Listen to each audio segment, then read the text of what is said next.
And then this dumb girl just went along with it. Well, I know I'm so pretty, so they just want some of me. Yeah, okay. They want some of your ass to get out on that track and sell some pussy. Hello, black hole.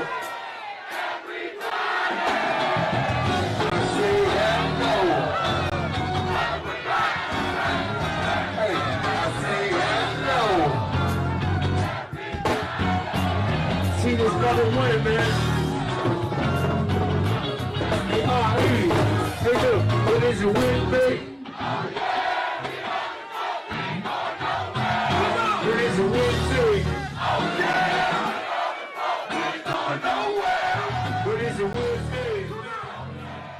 Well, hello there, love bugs. Hello there, bellas. If you have not already done so, please remember to like, share the Facebook, subscribe, and visit uptopbeauty.com. And if you are not already a part of this book club, remember to hit the Patreon link below and or the join button here on the YouTube, and for a small monthly fee of $5, you babies, yes you, can be privy to all the shenanigans before the YouTube gets it, if the YouTube gets it. Now,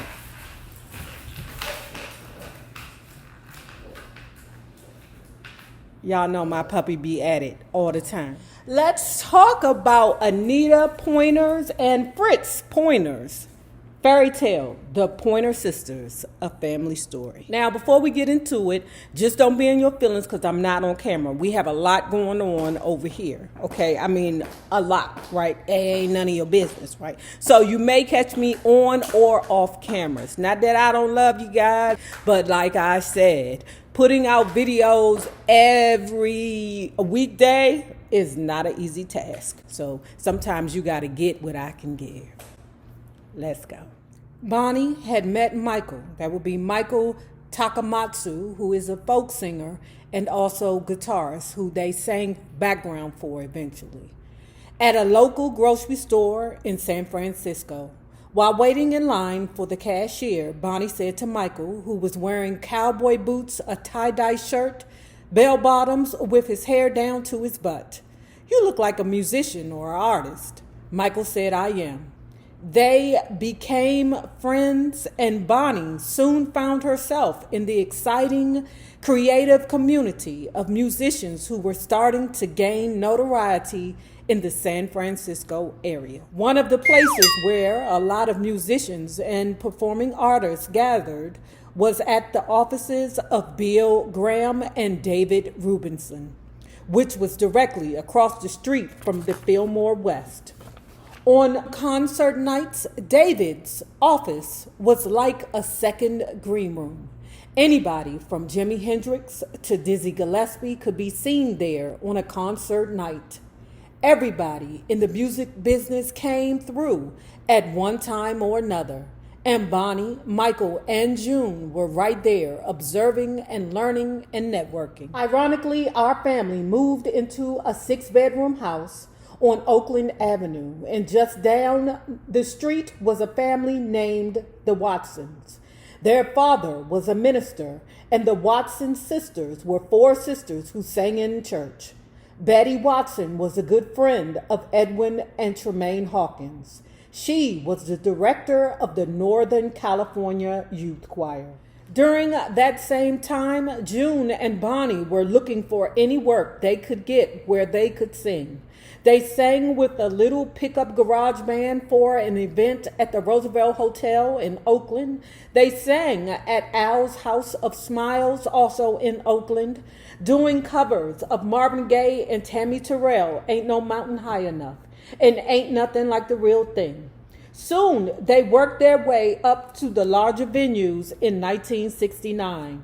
June and Bonnie would sing at Fillmore West with the Edwin Hawkins Singers Northern California Youth Choir on Oh Happy Day. Of course, they invited me to the show. I wasn't aware of the chaos going on backstage, but I had to go support my sisters. I'm like, what's the drama, Anita? You ain't gonna give us Nathan? Nathan, that's my puppy snoring. You ain't gonna give us Nathan. You just gonna say, oh, I'm not aware of the drama. Girl, you could have did better. You could have said something. that one of the girls found another one of the girls wearing their underwear or hunching their dude or something like that. Come on, Anita. You could, okay, let me say this. At least you could have told somebody else's business. If you wasn't going to tell your sister's business, you could have told them other people's business. I also wanted to see how they were doing with their singing career. I wanted to see for myself. When I saw them perform, I cried because it was so emotional seeing them perform. I wanted to be up there on that stage with that choir, with Bonnie and June. It was amazing, absolutely amazing. So amazing that the very next day I quit my job and joined the Northern California Youth Choir under the direction of Betty Watson and Edwin Hawkins.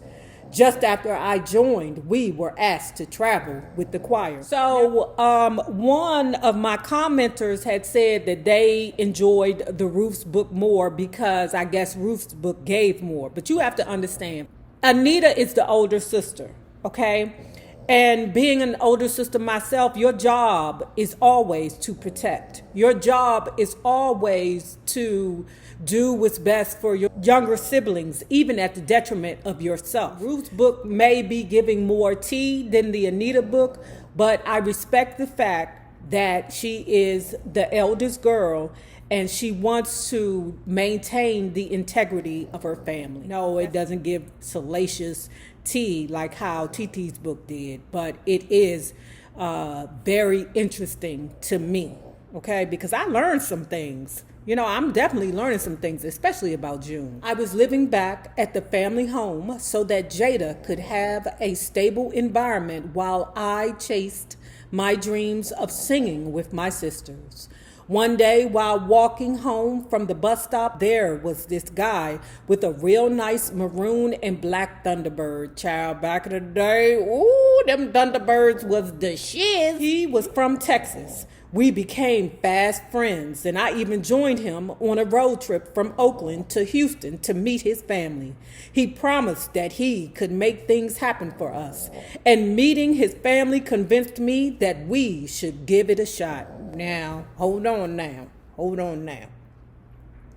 Listen, I love Texas, and I especially love Houston. Let me say this. If them niggas ain't known for nothing but the bread house, the liquor house, the gambling house, them niggas is known for pimps and hoes. He promised he could make things happen for us, and meeting his family convinced me that we should give it a shot. When I got back from Houston, I told Bonnie and June that this guy knew people in Texas who could get us started in the music business. I had already done some of the background work to vet him as much as I could, and it felt like this might be my way of helping the group.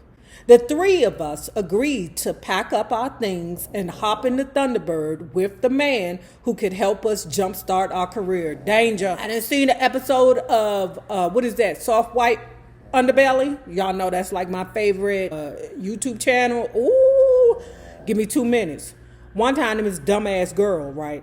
First of all, she thought she was beautiful. I'm not here to judge, but girl, she was delusional. Young don't always mean beautiful, okay? Especially if young is ran through, okay? It don't mean ugly either, but this girl was very delusional about herself and what she was capable of. So anyway, she met this guy from Texas, okay?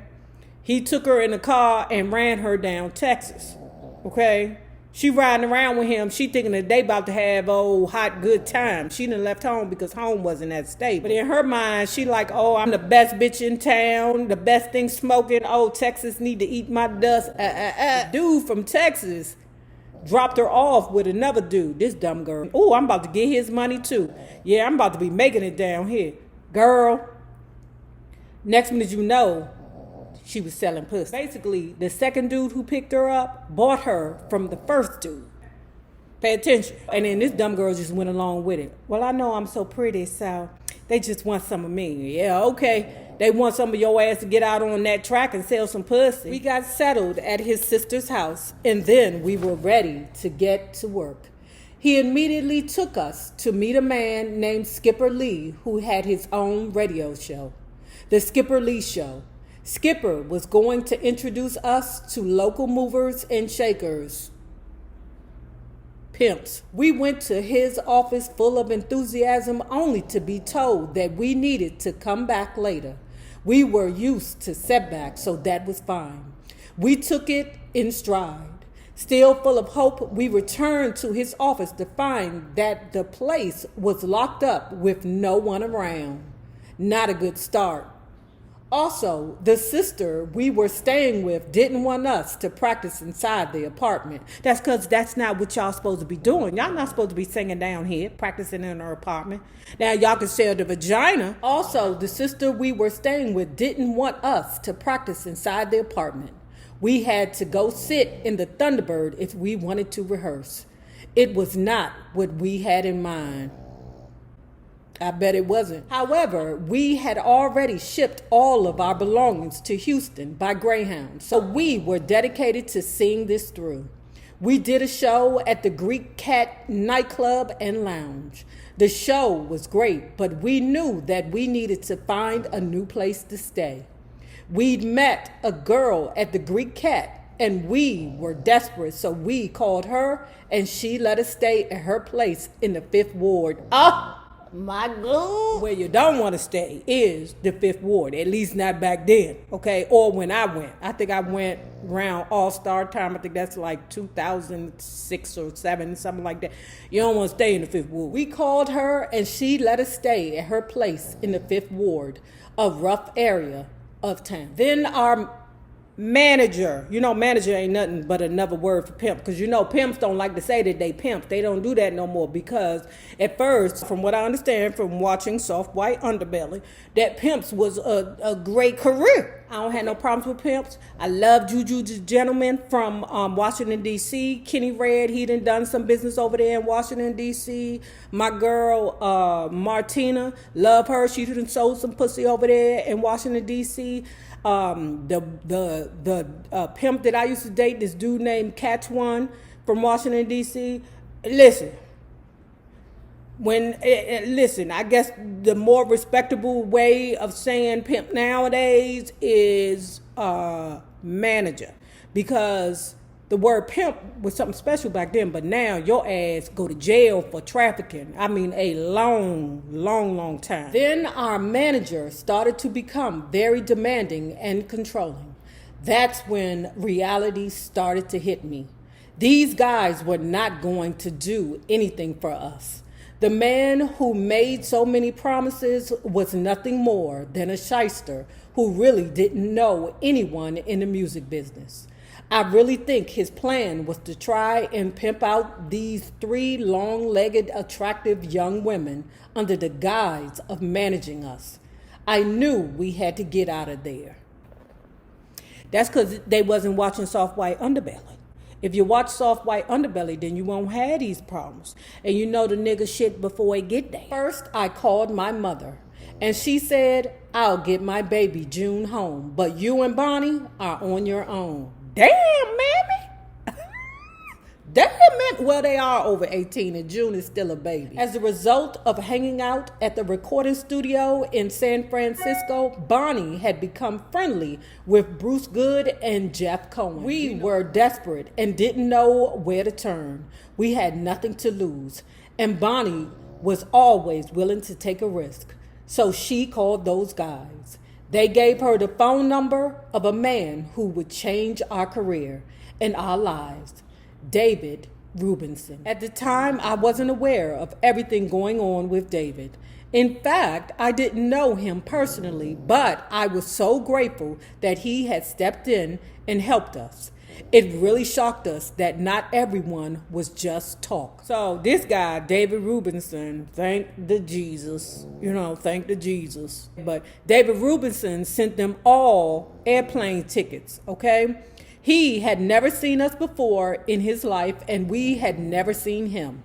When we got to Houston airport, this clown, the shyster, showed up demanding a ticket for himself.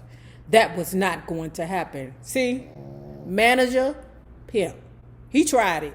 When we got back to San Francisco, David put us to work right away, singing backup for acts like Elvin Bishop, Cold Blood, Grace Slick, Sylvester, Boss Skaggs, and Esther Phillips.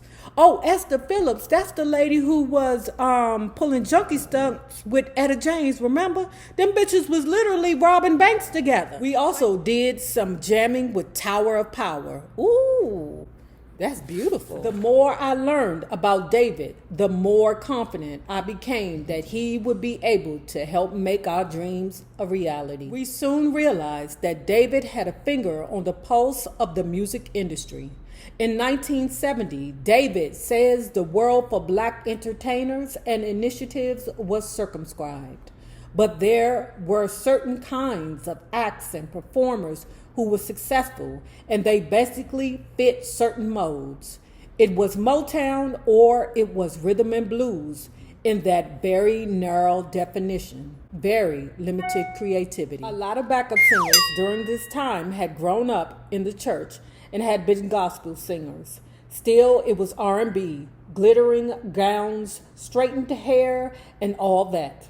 Bonnie and June and Anita broke the mold. They were not your typical background singers. They were not brainwashed.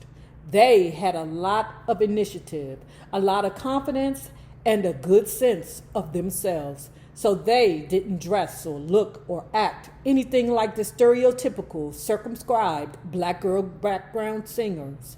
They weren't even close to that. I can recall in 1970 when they were doing backup for Sylvester.